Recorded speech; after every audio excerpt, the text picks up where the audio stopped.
Hello, students. Today we will be able to explain how to prevent diseases and importance of vaccination. हमने कल ही पढ़ा था prevention का मतलब क्या है और प्रिवेंशन किस लिए जरूरी होता है. आज हम पढ़ेंगे कैसे प्रिवेंट किया जाता है. Now first let's see about how to prevent diseases that spread through air. हवा की वजह जो बीमारियां फैलती है उनको प्रिवेंट करने के लिए क्या किया जाए वो हम पहले पढ़ेंगे. People should cover the mouth when sneezing or coughing and avoid spitting in the open. हम जब खांसते हैं या फिर छींकते हैं तो हमको मुंह पर हैंकरचिफ रखना चाहिए, मुंह ढकना चाहिए ताकि जो जर्म्स है वो हवा में नहीं फैले. Wear a mask and cover your nose and mouth. हमको मास्क पहनना चाहिए, हमारा नाक और मुंह हमको ढक के रखना चाहिए.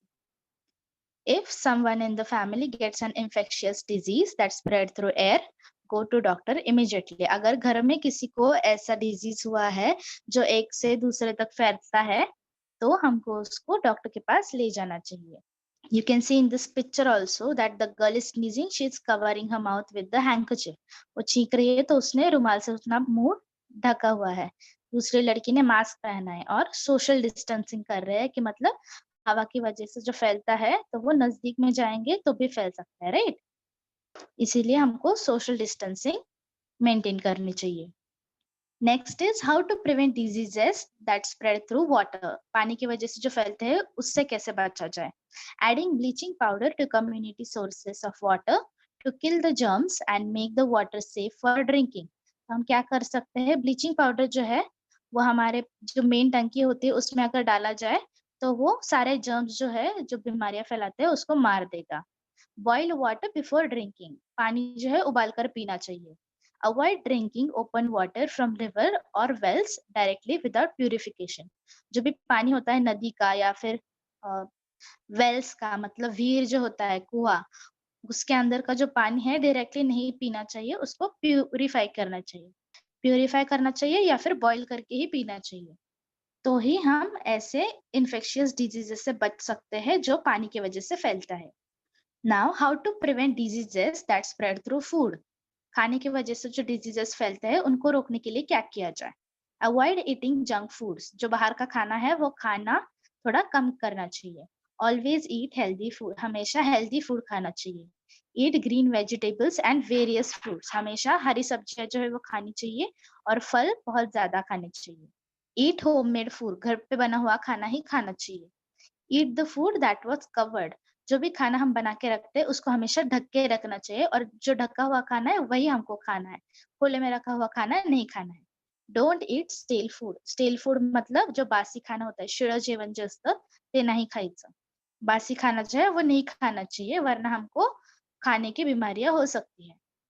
Now how to prevent diseases that spread through insects. Insects मतलब कीड़ों की वजह से जो बीमारियां फैलती है उनको कैसे रोके जाए. We must ensure there is no stagnant water in the surrounding. जो भी बारिश का पानी होता है या फिर हमारे डेली यूज का पानी होता है वो कभी कभी एक जगह पे जम जाता है.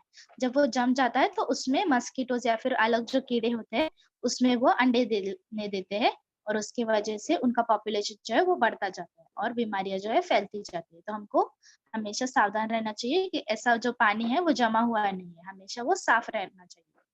Spray insecticides on such places. जहां पर ऐसा कोई जगह होगा जहां से हम पानी नहीं निकाल सकते, बहुत गंदा है, तो हम उसके ऊपर इंसेक्टिसाइड स्प्रे करना चाहिए. Keep the surrounding clean. हमेशा अपने आजू बाजू में साफ सफाई रखनी चाहिए. Clean the drinking water utensils daily.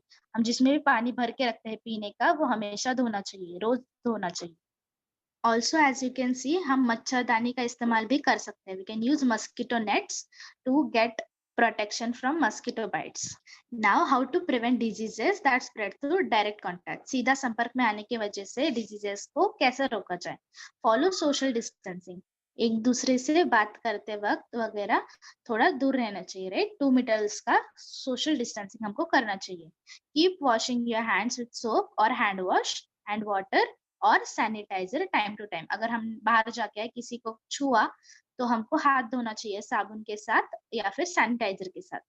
Disinfect the surface. अगर हम बाहर से आए हैं, दरवाजे का हैंडल जो है, रिमोट है, टीवी का, मोबाइल है, उसको हमको डिसइंफेक्ट करना है सैनिटाइजर की मदद से. ताकि उसके ऊपर जो जर्म्स है वो मर जाए। अवॉइड शेयरिंग क्लोथ्स, हमको खुद के कपड़े दूसरों को पहनने के लिए नहीं देने चाहिए या फिर दूसरों के कपड़े कभी खुद नहीं पहनना चाहिए, नहीं तो हमको स्किन इन्फेक्शन जो है वो फैल सकता है। डोंट विजिट डर्टी प्लेसेस, जो गंदी जगह होता है जहाँ पे बहुत ज्यादा कचरा है, बहुत ज्यादा मक्खियां है, वैसी जगहों पर नहीं जाना चाहिए, नहीं तो हमको बीमारी लग जाएगी।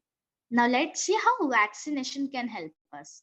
When disease producing microorganisms enter our body resists the disease or fight the germs. जैसे आप देख रहे हैं यहाँ पे रेड कलर का एक वायरस है, वो है बैड वायरस, वो है डिजीज फैलाने वाला वायरस।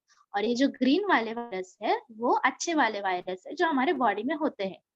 तो ये ग्रीन वाले वायरस जो है, ऐसे ही वायरस हम वैक्सीन के थ्रू हमारे बॉडी में डालते हैं।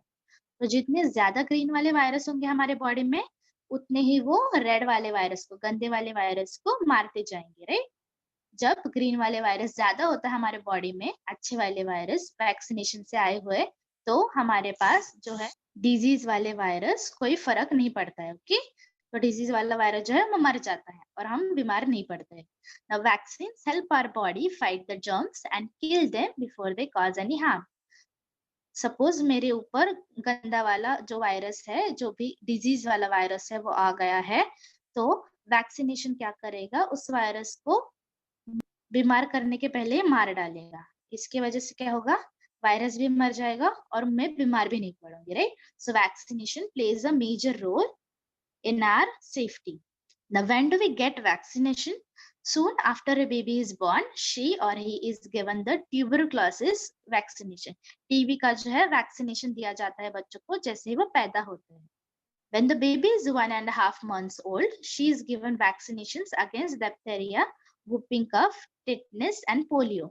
अब ये जो अलग अलग किस्म की जो वैक्सीन्स है, वो बच्चों को दिया जाता है कब, जब वो 1 महीना और 15 दिनों के जब होते हैं, तब उन बच्चों को दिया जाता है। 2 or more doses of these vaccinations are given at intervals of 1 month.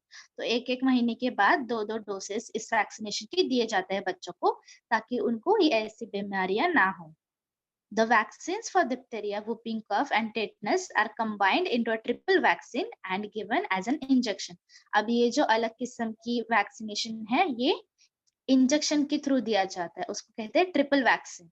And the polio vaccine is given orally. Polio का जो वैक्सीन होता है वो ओरली दिया जाता है। आपको पता होगा, आपने पिया होगा, 2 बूंद जिंदगी की कहते हैं उसको, and it's on Sunday always. So polio का जो वैक्सीन है वो मुंह के थ्रू दिया जाता है। जैसे कि आप देख सकते हो यहाँ पे पिक्चर में एक छोटा बेबी है, उसको इंजेक्शन लगा रहा है, उसको वैक्सीन दे रहे हैं। तो जब वो बड़ा होगा तो वो फिट होगा, जैसे मिडिल वाला पिक्चर आपको दिख रहा है, वैसे ही वो बच्चा फिट होगा बड़ा होकर। क्यों? क्योंकि ये जो आपको उसकी साइड में जो पिक्चर दिख रहा है वो क्या है, रेड वाला जो है वो हमारा वैक्सीन है, और जो व्हाइट वाला वो ऑलरेडी हमारे बॉडी को प्रोटेक्ट कर रहा है। तो ये दोनों मिलके जो है हमारे बॉडी को प्रोटेक्ट करते हैं, हमको बीमार नहीं होने देते हैं। I hope you understood everything. If you have any doubt, you can call me or message me on my WhatsApp. Your homework is you need to find all the hard words that we had in today's video. Thank you.